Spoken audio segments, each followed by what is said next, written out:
एक समय की बात है कि सहारा जंगल के सभी स्पीशीज आपस में मिलजुल कर रहा करते थे। उन दिनों मौसम काफी ठंडा ठंडा हो रहा था, यानी कि बाहर चल रही थी। गोपी टिड्डा थोड़ा सा शरारती था। वो हर समय कोई ना कोई ऐसा काम जरूर करता जिससे दूसरों को तकलीफ पहुंचती। उस दिन गोपी टिड्डा बरगद के ऊंचे पेड़ के पास से गुजर रहा था कि अचानक तेज बारिश आ जाती है। अरे ये क्या? ये तो बारिश होने लगी। ओह माय गॉड, मेरा घर तो यहाँ से बहुत दूर है। क्या करूँ? कहाँ पनाह लूं? अभी वो ये सब सोच ही रहा था कि अचानक उसकी नजर बरगद के पेड़ के तने पर पड़ती है। हाँ, ये जगह अच्छी रहेगी। यहाँ तो मैं आराम से रात भी गुजार सकता हूँ। चल भाई गोपी, यहीं पर रेस्ट कर लेते हैं और बारिश का लुत्फ भी उठा लेते हैं। गोपी टिड्डा पेड़ के तने में चला जाता है और बारिश को एंजॉय करने लगता है। तने में जाते ही उसको ठंडक का एहसास होता है। अरे वाह, ये जगह तो बहुत अच्छी है। कितनी ठंड है ना यहाँ। ये बहुत मजे की जगह है। अभी गोपी ने इतनी बात की ही थी कि उसको एहसास हुआ कि उसकी आवाज गूंज रही है। आइला, ये क्या? मेरी आवाज तो गूंज रही है। बिल्कुल ऐसा लग रहा है जैसे कोई भूत बोल रहा हो। गोपी टिड्डे को ये सब कुछ नया नया महसूस हो रहा था और वहीं पर रात गुजारने का सोचने लगता है। गोपी ने वो रात वहीं गुजारी। सुबह होते ही बारिश रुक चुकी थी। अरे वाह, यहाँ पर तो रात गुजारने का बहुत मजा आया। लेकिन साथ ही साथ गोपी को एक शरारत भी सूझ चुकी थी। हाँ गोपी, जो मैं सोच रहा हूँ, क्या वो वाकई हो सकता है? क्यों ना मैं ऐसा करूँ कि यहाँ से गुजरने वाले हर स्पीशीज को तंग करूँ। अगर मैं भूत बन जाऊं जंगल का तो हाँ, ये ठीक रहेगा। गोपी ये सब सोच रहा था कि बाहर से लेडी बग गुजर रही थी। अरे वाह, बारिश के बाद कितना सुंदर लग रहा है सब कुछ। कितना साफ हो गया है ना जंगल। जैसे ही गोपी को आवाज आती है, गोपी शरारत करने लगता है। अरे बागा, तू यहाँ क्या कर रही है? क्या तुझे नहीं पता? ये मेरा इलाका है। इतना सुनना था कि लेडी बागा डर जाती है। आहा, अरे कौन है यहाँ?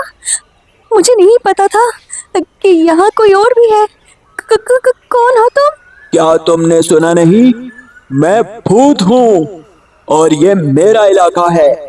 आज के बाद यहाँ से गुजरी तो टांगे तोड़ दूंगा तुम्हारी। नहीं नहीं भूत जी, अब मैं अब यहाँ से नहीं गुजरूंगी। मुझे माफ कर दीजिए। मैं जा रही हूँ। लेडी बग डरते डरते वहां से भाग जाती है। उसके डर जाने के बाद गोपी हंसने लगता है। अरे ये तो बहुत मजे का काम है। अगर इसी तरह मैं सबको डराऊंगा तो ये जंगल तो खाली हो जाएगा। फिर यहाँ मैं आराम से जिंदगी गुजारूंगा। याहू, ये सारा इलाका मेरा हो जाएगा।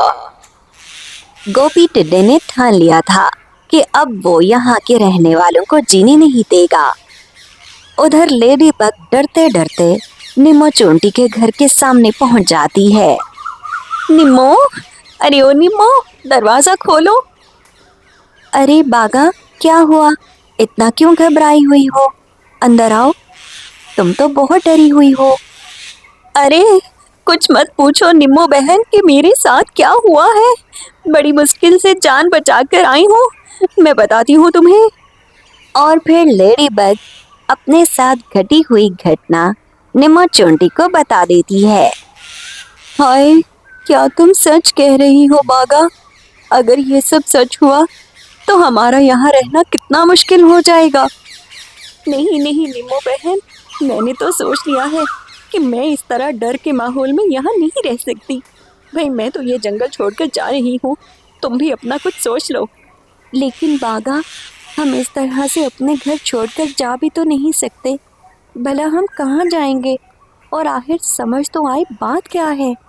अरे अरे क्या निम्मो यार, मैं तुम्हें बता चुकी हूँ कि वहाँ भूत है। मैंने अपने कानों से सुना है और उसने मुझे कहा है कि अब अगर मैं वहाँ से गुजरी तो वो मेरी टांगे तोड़ देगा।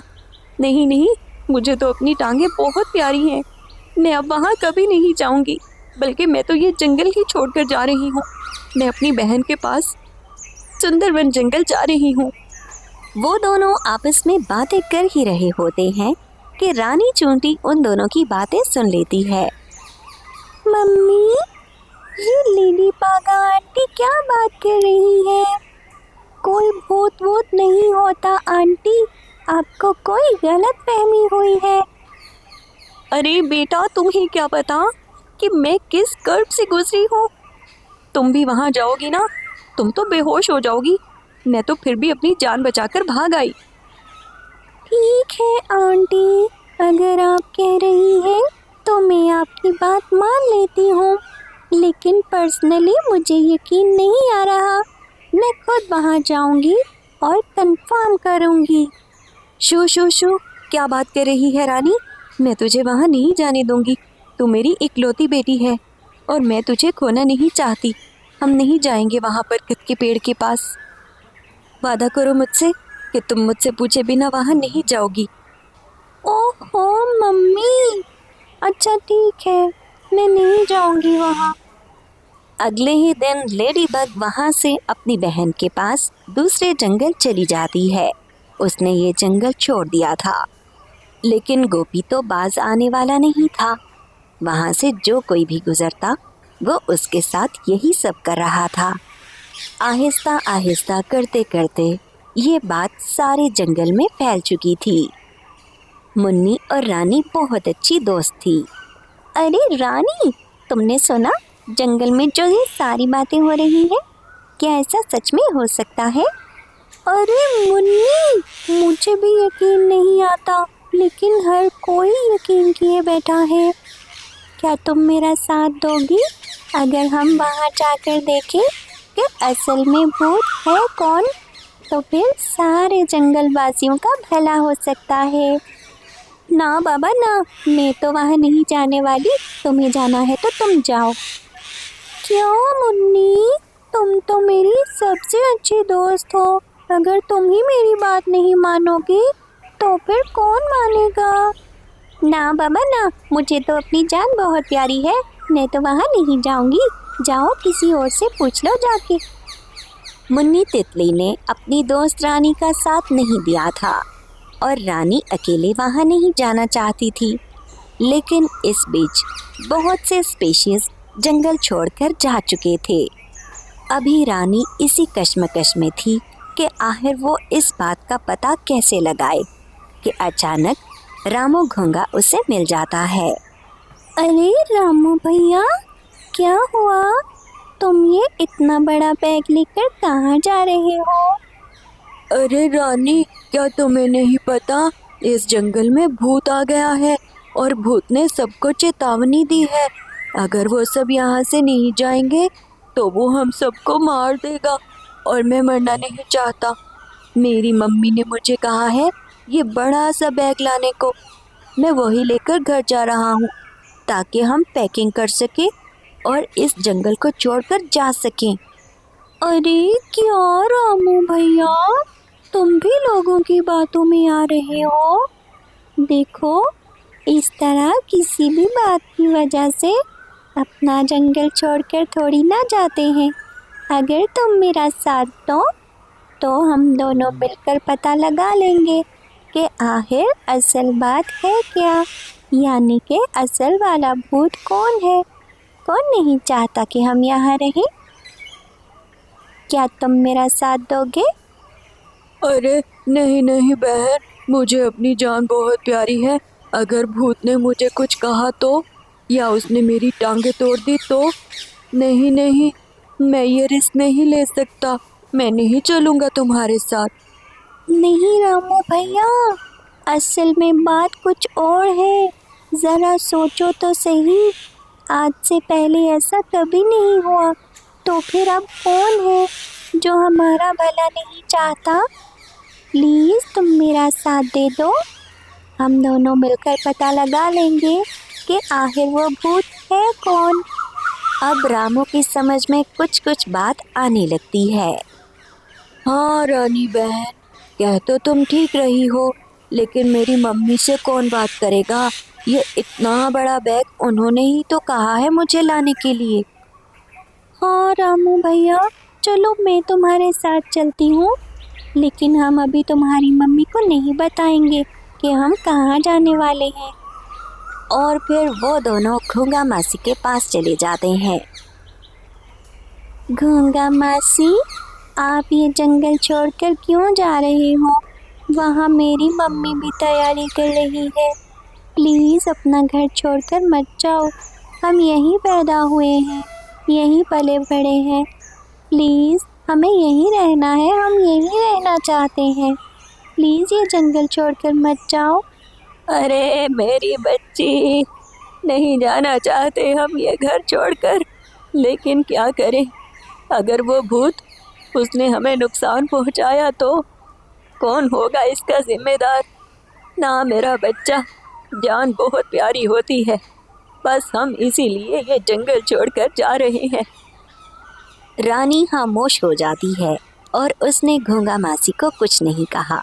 लेकिन उसी रात रामू और रानी ने फैसला कर लिया था कि वो बरगद के पेड़ के पास जरूर जाएंगे और देखेंगे कि वहाँ कौन है।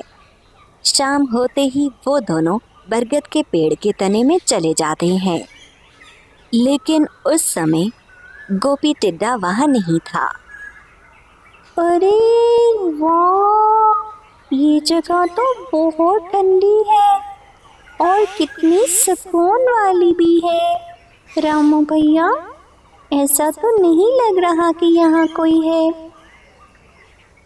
हाँ रानी, लेकिन मुझे डर लग रहा है। अगर वाकई यहाँ से भूत निकल आया और उसने हमें कोई नुकसान पहुँचा दिया तो हम क्या करेंगे? ओहो रामू भैया, मुझे पता तो कर लेने दो, तुम तो खामखा डर रहे हो।